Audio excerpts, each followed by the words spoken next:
I gave my last plate of food to a stranger in a broken wheelchair. He nodded without a word, and the next morning he was gone like fog in sunlight.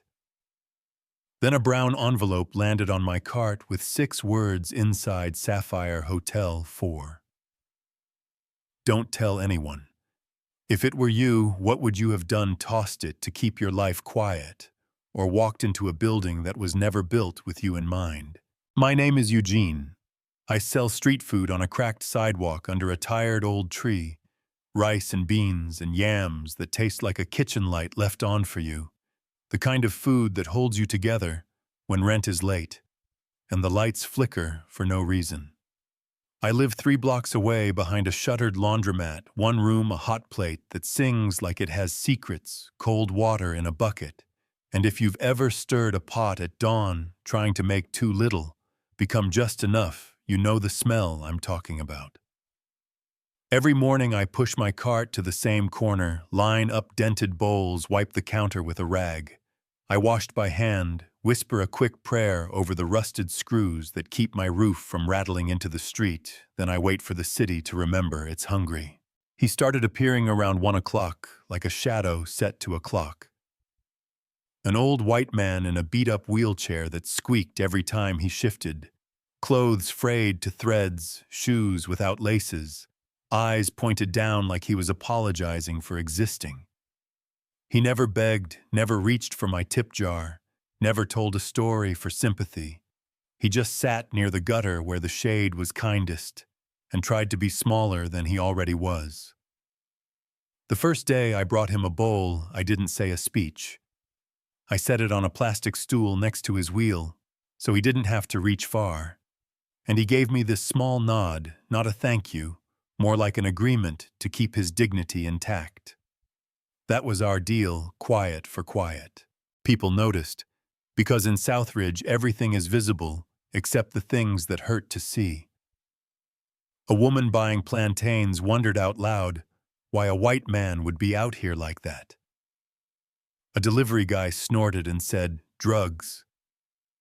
2 teenagers called him a ghost and tried to make the wheel squeal for laughs. My friend Tara pulled me aside and said, "Earl, you're being played. Your heart's too soft." Maybe I said, but soft doesn't mean stupid, and I'd rather be the fool who fed someone than the genius who walked past.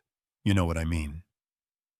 Most days I barely broke even. Some nights I fell asleep to the sound of my stomach, arguing with my pride. But around 1 o'clock, there was always a plate for him, even if it was just a handful of yams and broth.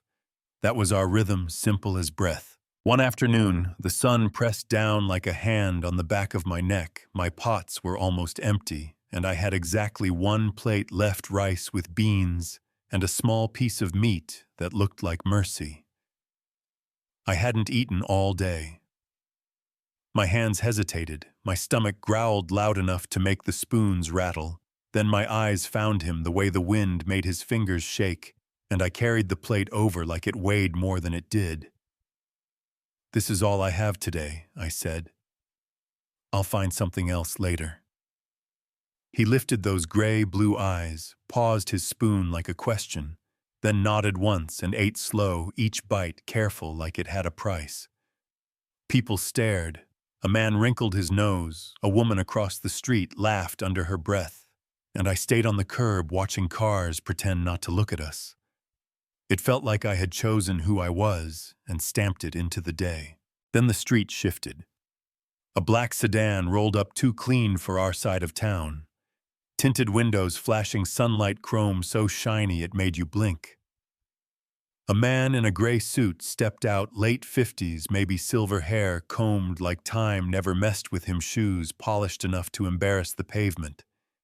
He stopped and stared at the old man, a beat too long. Recognition, disbelief, something heavy and private, and the old man's back went straight like a wire. The suited man didn't say a word, just got back in the car and drove off, and the air felt different, thinner, like someone had whispered a name I wasn't supposed to know. I wanted to ask who he was, but you learn not to push a wound that isn't yours. The next day, the old man didn't come. Then the day after that, and the cold started in my chest, even though the heat was loud. I asked Mama Ruth at the fruit stall. I asked Darnell with the bottled water 2 blocks down. Nobody had seen him. Nobody could be bothered to wonder, because in a city like mine, people evaporate, and the sidewalk does not file reports. On the third morning, I stopped pretending not to worry. I kept glancing at that rectangle of shade under my tree like it owed me a story. That's when a man I didn't know walked up in a pressed shirt and shiny shoes, placed a brown envelope on my counter like it was hot, and said, "Read it, don't tell anyone." He left before I could ask him his name. Inside was heavy paper and 6 words, Sapphire Hotel 400. No signature, no, please, just a door daring me to open it. I closed the cart early, put on my cleanest dress and my best shoes that were still scuffed at the toes, waved down a ride to a part of town where the air smells like it costs money. And when we pulled up to that glass tower with gold letters and a doorman under a black awning, my breath caught in my throat. I went in anyway. The lobby was marble and cold and quiet, the kind of clean that hums, and the kid at the front desk gave me a polite smile that sat on top of his face and never reached his eyes. "May I help you, ma'am?" I slid the note across the counter and said my name. He vanished into a back room like my presence required confirmation. Then a tall man in a black suit appeared and said, "Miss Harris, this way, please." We moved down a hallway lined with art that pretends to be humble carpet, so soft it felt like fog, and he opened a door to a room full of late sunlight. A polished wheelchair faced the window. He turned. It was him, only not torn down by dust and heat, hair-combed, skin, clean white shirt, crisp with gold cufflinks, eyes alert and steady. "John," I said the only name I had, and he held it a heartbeat before he shook his head and gave me another. "Eugene, my name isn't John. It's Kevin Anderson." Yeah, that happened. If you've been anywhere near boardrooms, ribbon cuttings, hospital wings with names on them, you've heard that name even if you pretend you haven't. He let me sit, let my heart find a slower rhythm, and then he told me a version of the truth. The fall from the top headlines like knives, a boardroom vote that cut him loose, phones that used to ring, going mute, a car accident that rearranged his spine and his pride, long months in a chair inside a house that echoed. One night he dug through an old box, found a photo of the diner where he washed dishes in college, remembered the cook who slipped him soup in paper cups when he had nothing quietly without asking for applause. He said he didn't come to my corner to play with anyone's life or to run a prank. He came to find out if kindness still exists when it doesn't pay, when nobody is filming, when the person in front of you can't offer anything back. He sat in that busted chair day after day and watched me push a bowl across a plastic stool and walk away without fanfare, even when I was hungry too, even when people laughed at me for it. If that sounds manipulative to you, hold that thought, because I held it too, and I asked him straight, "Why me? Why like this? Why vanish like a ghost? And then write your location like a test answer?" He reached into a bag, pulled out a folder with my name printed on the tab, like it had always been waiting, and slid it across the desk. Inside were documents funding a legal team already on retainer, a nonprofit chartered as the Anderson Harris Foundation. "You will co-lead if you want," he said. "I'll be behind the curtain. No press, just real work. I want to back the person who already proved what she believes without a camera." I told him I didn't feed him to win a prize. He nodded like he'd been hoping to hear that sentence since the day he first rolled under my tree. "Stick around, because what happened next will blow your mind." The next morning, we went to the city administration building to finish what those papers started. Marble again, cold air again, men in suits correcting their ties in the reflection of the windows, and me in my best blouse with the folder hugged to my chest. I told the receptionist my name and my time. Her fingers hovered. "Do you have a confirmation code?" she asked. "I have a name and a time. Kevin Anderson arranged it," I said. And she did the tight smile people do when they've already decided which drawer to put you in. A security guard drifted over like kindness is a threat. "Are you here to make a delivery, ma'am? You can't be up here without clearance." I handed him my ID and said, "I'm the co-founder of a non-profit," and he stared at the license like it might confess to something if he glared long enough. Then the elevator chimed, and Kevin rolled out in a navy blazer with that quiet hum money has when it knows it's being watched, and the room recalibrated itself in real time. "Mr. Anderson, sir." He looked at me first. "This is Miss Eugene Harris, my partner." She had an appointment, and suddenly the keyboard worked, the tone softened, the door opened. In the elevator, he said, "Lo, money can force a door to open, but skin color still decides who gets welcomed once they're inside." Do you think that's fair? Because I don't, and I'm polite, not blind. We signed what needed signing, posed for photos I didn't ask for, smiled at people who now knew which drawer to put me in because he told them my label. And then I went back to my cart because paper doesn't pay rent by itself. That weekend, there was a gala at Langston Hall, chandeliers dripping gold, the way expensive rooms do when they want you to forget what everything costs. And when I walked in beside Kevin, the whispers started before the carpet remembered our names. "Is she staff?" The caterer brought their niece. "Who is she with?" I stood like my name had bones, kept my hands still, tried not to listen, which is another way of saying I heard every word. Kevin rolled to the podium, and the room went quiet like money had put a hand on its shoulder. He didn't sell them a resume. He handed them. A reckoning. There was a time people rushed to shake my hand. There was a day I was disposable. There was a sidewalk in Southridge where a young woman with almost nothing fed me because I was a man, and hungry, not because I could feed her back. When he said my name, the spotlight found me and my knees went warm, and I stood anyway, and the applause started careful, then grew into something that sounded like people remembering they still had hands. A week later, we stopped hiding the foundation because secrecy is a tool, not a religion, and I opened a restaurant with part of the funding. Harris table, clean but warm rosemary chicken, and buttery rice and greens made like a story, staff paid fair, door open to anybody who wants to be fed without being auditioned. Out back, we parked a white truck with blue letters, Harris. Food line, hot meals with dignity. And if dignity sounds like a soft word to you, you've never eaten while being watched by someone deciding if you deserve to chew. Every week we took that truck under the bridge past the station along the market edges, where people slide through cracks that were designed on purpose, and every box carried a note folded inside. You matter, eat well, stay strong. I kept a ritual for my own heart, too. In my office, a small wooden box sits on a shelf, plain, a little worn, and inside is a letter I wrote to Kevin and never sent.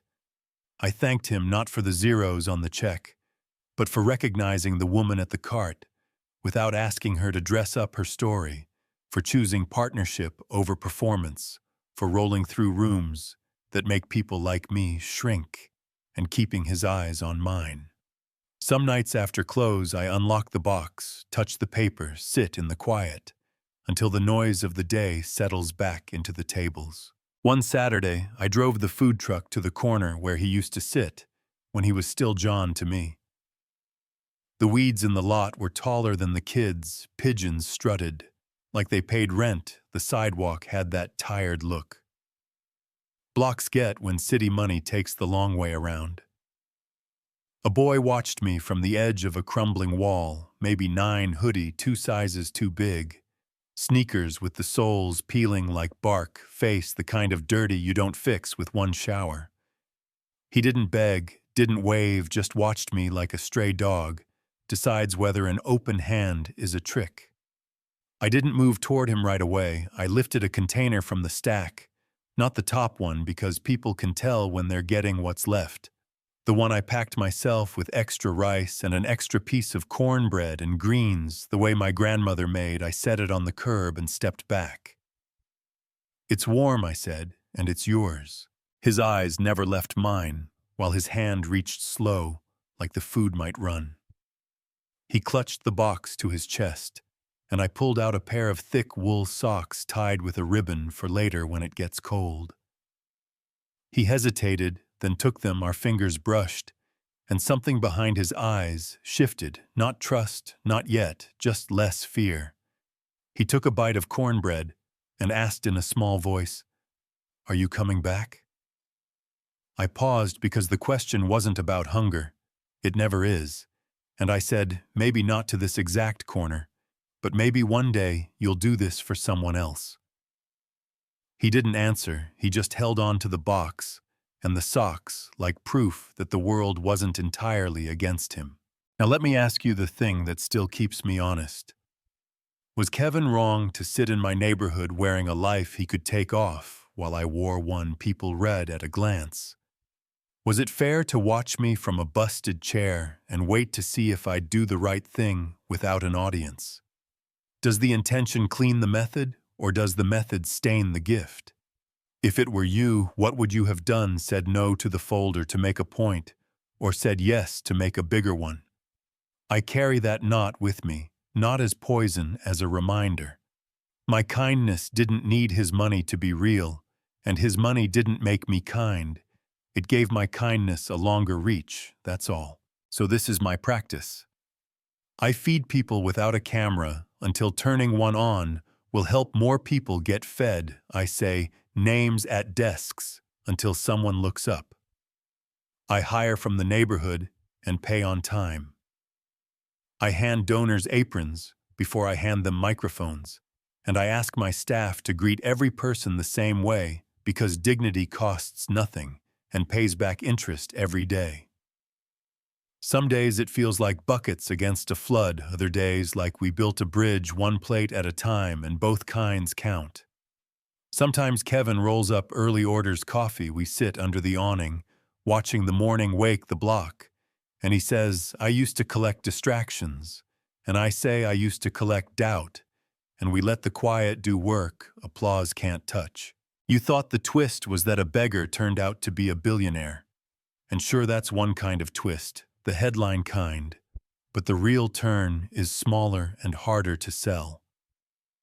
That money didn't fix what he lost, and it didn't make me worthy either. The thing that mended us both was a bowl set down with no witnesses, and the decision to keep doing it when the world said stop. That's not glossy, it's steady, it's how people survive each other. So I'll leave you with something that might spark an argument. And honestly, I hope it does, because silence is how these rooms stay the same. Should anyone need a billionaire's blessing to be believed?